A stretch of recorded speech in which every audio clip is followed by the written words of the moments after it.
Friends, welcome to my YouTube channel. और आज हम देखेंगे कि सेल क्या होता है। ठीक है, तो सबसे पहले देखते हैं बच्चों कि सेल होता क्या है। तो सेल जो होता है वो हमारे बॉडी का क्या है, एक बेसिक यूनिट है।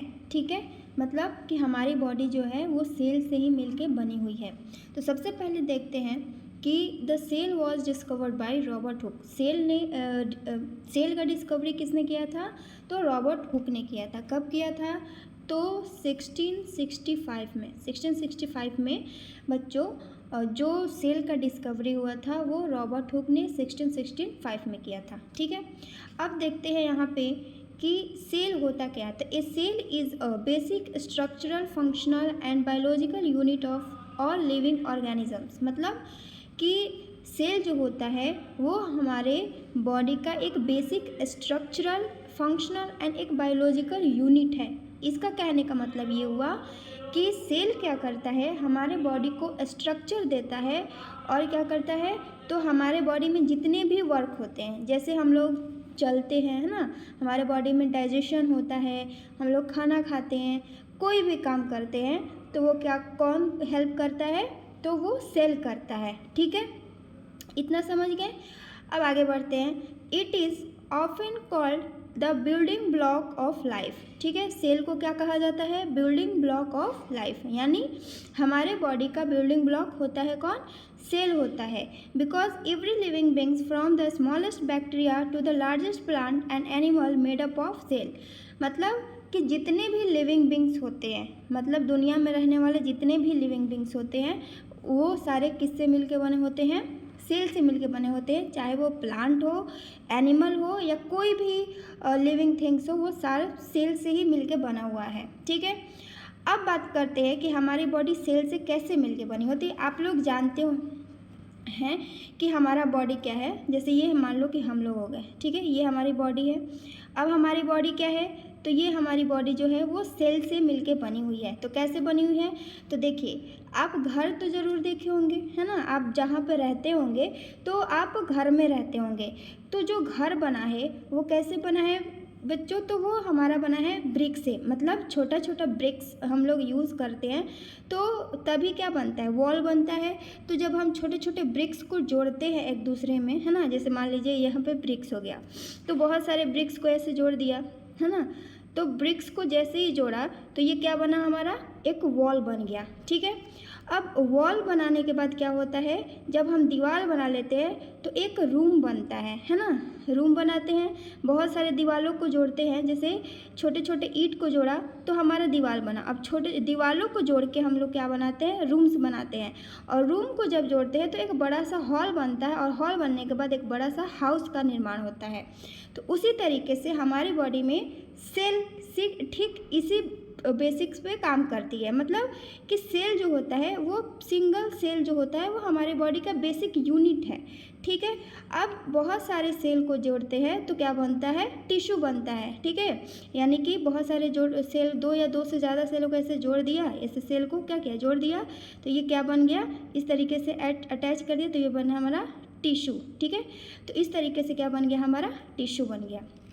अब टिश्यू को जैसे ही हम जोड़ते हैं, एक दूसरे में अटैच करते हैं, तो वो क्या बनता है? एक ऑर्गन बनेगा। तो मैंने एक ऑर्गन बनाया है। ठीक है, तो यहाँ पे जो ऑर्गन दिख रहा है ये क्या है? स्टमक है। तो मैंने स्टमक बनाया।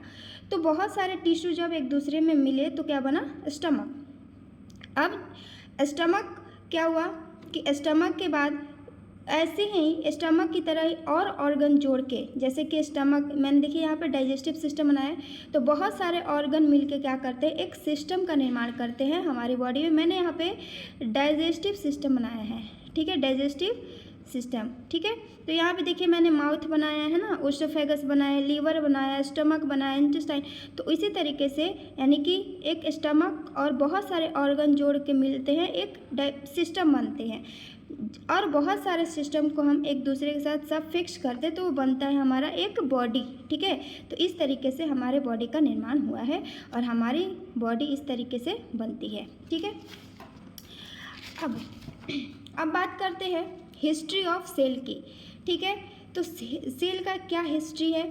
तो सबसे पहले देखते हैं कि 1665 में रॉबर्ट हुक आए, ठीक है। तो जब रॉबर्ट हुक आए तो उन्होंने देखा कि क्या किया कि उन्होंने एक माइक्रोस्कोप बनाया था, ठीक है, माइक्रोस्कोप। तो उस माइक्रोस्कोप में उन्होंने क्या किया कि एक कॉर्क लिया और माइक्रोस्कोप के सामने ले जाके रख दिया, ठीक है, माइक्रोस्कोप में ले जाके रख दिया। और जब माइक्रोस्कोप में इस कॉर्क को रखा तो उन्होंने देखा कि माइक्रोस्कोप में जो है वो छोटे छोटे इस तरीके से रूम्स बने हुए हैं, ठीक है। जैसे कि आप प्याज का छिलका देखते हैं माइक्रोस्कोप में देखते हैं तो इस तरीके का स्ट्रक्चर दिखाई देता है प्याज के छिलके को।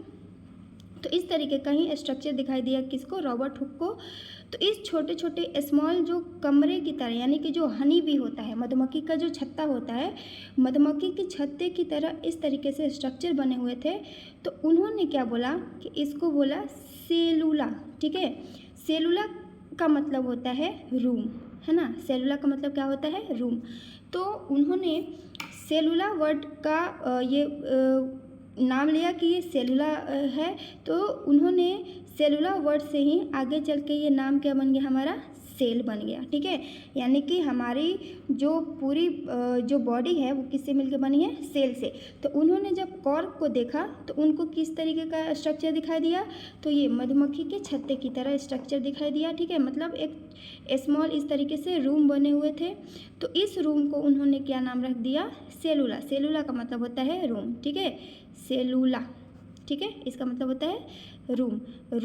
और इसी सेलुला वर्ड से मिला हमारा सेल, ठीक है।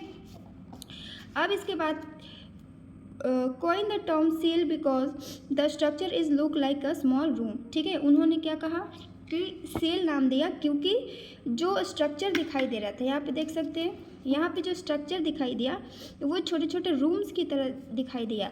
तो इसीलिए उन्होंने क्या किया कि सेल का नाम ये रूम लाइक स्ट्रक्चर दिखाई दिया, इसीलिए उन्होंने क्या किया, सेल नाम रख दिया, ठीक है। अब इसके बाद 1674, ठीक है, 1674 में एंटो वैन ल्यूवेनहॉक आए। एंटो वैन ल्यूवेनहॉक ने क्या किया, इम्प्रूव्ड माइक्रोस्कोप डिज़ाइन, यानी कि पहले की तुलना में जो माइक्रोस्कोप का डिज़ाइन हो गया था वो इम्प्रूव्ड हो गया था, ठीक है। तो अब उन्होंने क्या किया कि सबसे पहले first to observe living cell such as bacteria, protozoa, blood cell and sperm, यानी कि उन्होंने क्या किया, सबसे पहले लिविंग सेल देखा, ठीक है।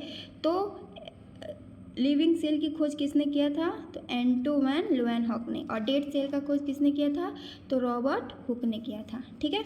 अगर बात आए लिविंग सेल की तो क्या लिखेंगे हम, Anto van Leeuwenhoek. And dead cell की बात आए तो उन्होंने रॉबर्ट हुक ने खोज किया था डेड सेल का। अब इसके बाद 1831 में रॉबर्ट ब्राउन आते हैं, ठीक है। तो रॉबर्ट ब्राउन क्या करते हैं, तो discovery of nucleus in plant, यानी कि जो प्लांट का सेल होता है, जो प्लांट के अंदर सेल पाए जाते हैं, उन्होंने क्या किया कि उन्होंने प्लांट सेल का सबसे पहले डिस्कवरी किया था। कब किया था, तो 1831 में।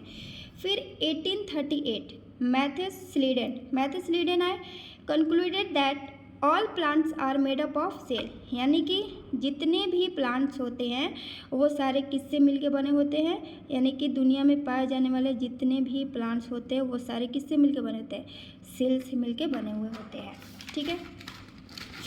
अब फिर उसके बाद बात करते हैं कि 1839 में थियोडर स्वान आए, concluded that all animal are also made up of cell, यानी कि थियोडर स्वान ने बोला कि जितने भी एनिमल्स होते हैं, ठीक है, वो किससे मिलके बने होते हैं, तो सेल से मिलके बने हुए होते हैं। कब बोला था, तो 1839 में, ठीक है। फिर उसके बाद आते हैं रुडोल्फ विर्चो 1855 में कहते हैं ओमनी सेलुला ई सेलुला, इसका मतलब क्या होता है, तो जितने भी ओल्ड सेल होते हैं, जितने भी न्यू सेल होते हैं वो सारे किससे मिलके बने होते हैं, तो सारे ओल्ड सेल से ही मिलके बने हुए होते हैं, ठीक है।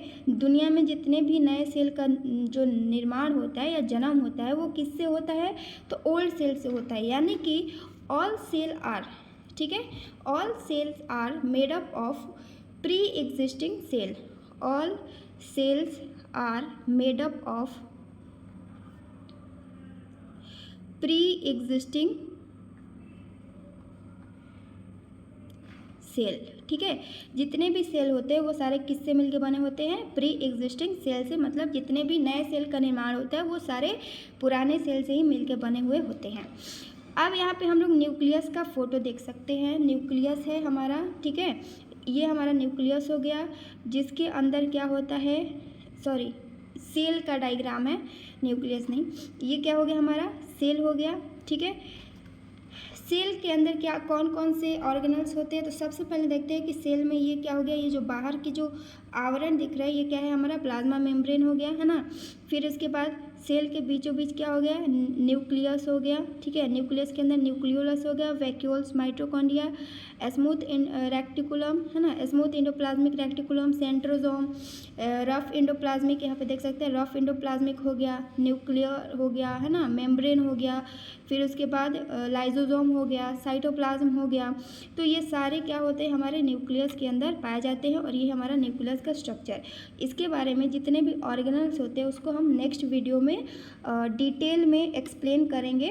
तब तक के लिए इतना ही। अगर आपको मेरी वीडियो अच्छी लगी हो तो आप प्लीज़ मेरे चैनल को लाइक एंड सब्सक्राइब ज़रूर करें। Thank you.